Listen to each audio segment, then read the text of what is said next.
When you're starting to look at gaming PCs, it's really hard to find the right components for you. And that's why I'm doing this video to show you a really good starter PC for 1080p for the price of $600. Not only that, but I will also show you how to make this PC cheaper and how to make it more expensive in case you want a better performance at 1080p or you want to go even to 1440p. And trust me, I was a beginner once and I know how hard it is to pick the right motherboard, RAM, storage, case. All of this, it's important on a gaming PC, and it's not only about the GPU. That said, you will have all the links to these parts down below in the video description, as well with the cheaper and more expensive alternatives. But before starting, a word from today's sponsor. CDKEYSTASH sells professional Windows 10 and Windows 11 keys for a better price than the original ones.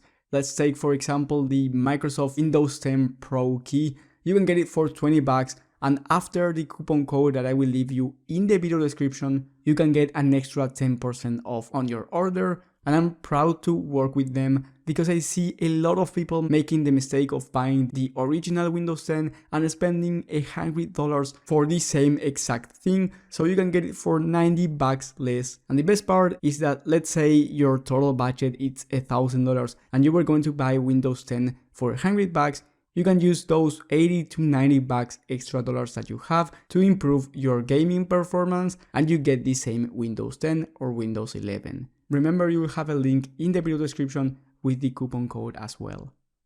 Let's start. With the first component we are going to talk about is the CPU. I picked the Ryzen 5 5500. This is a 6-core 12-thread processor. Now, if you don't know anything about computers, this is a really good entry-level CPU for 1080p high FPS gaming. Now, if you wanna go Intel because maybe you like Intel for some reason, you can go with the i3 12100F. But this one has less cores and threads, meaning that with future games it might have lower performance than the Ryzen 5 5500, and the motherboard price to performance are usually better on the AMD side. Talking about the motherboard, I picked the MSI Pro B550M VC Wi-Fi Micro ATX motherboard.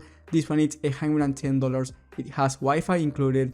It's not going to be the flashiest, but it's a really good entry-level motherboard and it's going to have all the features that you need for 1080p gaming. Then for the memory kit, I picked the Silicon Power X Power Turbine 16 gigs of RAM. I usually pick this one in all of my videos, and that is because it's only $40, so it's affordable and it's the sweet spot for gaming. 2x8, so it's dual channel DDR4 at 3200 MHz. CL16 memory, so more than enough for our build. With the storage, we have the Team Group MP33 512 gigs of SSD. Now, I would like to see a terabyte, especially if you're going to download a bunch of games, but for the sake of this video, keeping this PC under $600, 500 gigs is actually a good choice. And if you're just going to play esports titles such as CSGO and Valorant, trust me, you don't need 1 terabyte. But if you're also thinking of playing games like GTA 5, Red Dead Redemption 2, and all of these type of games that actually require a good amount of storage, then 1 terabyte is going to be the sweet spot. Then for the graphics card, I picked the ASRock Challenger, the Radeon RX 6600. This one has 8 gigs of VRAM and it's going to be a great 1080p entry level graphics card. Now, if you like Nvidia and you don't want to go AMD for some reason, then you can go ahead and pick the RTX 2060. But the reason why I would go with AMD is because the RX 6600, it's around 10% faster in gaming performance than the RTX 2060, and it's actually cheaper. On top of that, it has more VRAM, which in the future is going to make a difference. But for all of these components, you need a good case with good airflow and an affordable price. For that reason, I picked the Salman S2 ATX mid-tower case. It's only $55. It has a front mesh panel, great airflow. It comes with 3 pre-installed fans. And for this type of PC, you don't need the flashiest case with the highest amount of fans and airflow, because this particular gaming PC build is not really power hungry. Then last but not least, I picked the Rosewheel Capstone 550 watt 80 plus gold power supply. This one is only $40 and you can get away with a 450 watt 80 plus bronze power supply, but this is actually one of the cheapest power supplies out there, and it's great that it's 550 watts. because you have some upgradability path in case, let's say, you want to upgrade from the 6600 to the 6650 XT. That is definitely possible on this system. Now, like I said at the beginning, this is $600 and there is no game that you cannot run at 1080p. You will be able to run 60 plus FPS on average, even on ultra setting in most titles. And for esports games, like I mentioned before, you will be able to go even above 200 FPS on average depending on the game and the settings. So I believe this is a really decent starting point for gaming PCs. And if you want to make this PC cheaper without losing that much performance, then I would recommend you switching the CPU to the i3-10100F and you will be saving around $30. And because you have to choose a different motherboard, you will be saving around $50 total. Now, it's going to make a performance difference. It's not going to be huge, but you will notice it, especially in high demanding CPU games like CSGO. If you play those type of games, then I wouldn't recommend you doing this downgrade, but if you can't go above $550, then this system is still a really solid 1080p gaming PC. Now, if you have a higher budget, for around $70 extra, you can get the RX 6650 XT for the GPU, and I would say this is the best price to performance upgrade that you can make. If you want to higher your performance, you want to change the GPU instead of the CPU for most titles. That being said, like I said before, if your favorite game is CSGO, which is a really high CPU demanding title,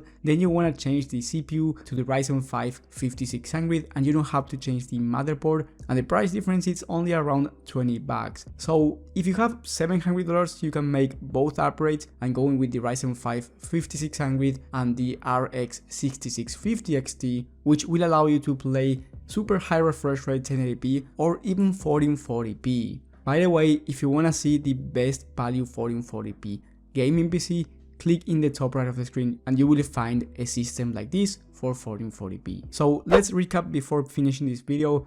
If you want a really good 1080p starting performance, then go with the $600 gaming system. If you're on a really tight budget and you can't go for $600, then sure, go with the $550 PC that I mentioned with the i3-10100F. And then if you want a 1440p gaming experience or a super high refresh rate 1080p gaming experience and you're willing to spend around $70 to $100 extra, go with the 6650 XT instead of the 6600, and if your budget allows, go with the Ryzen 5 5600 instead of the Ryzen 5 5500.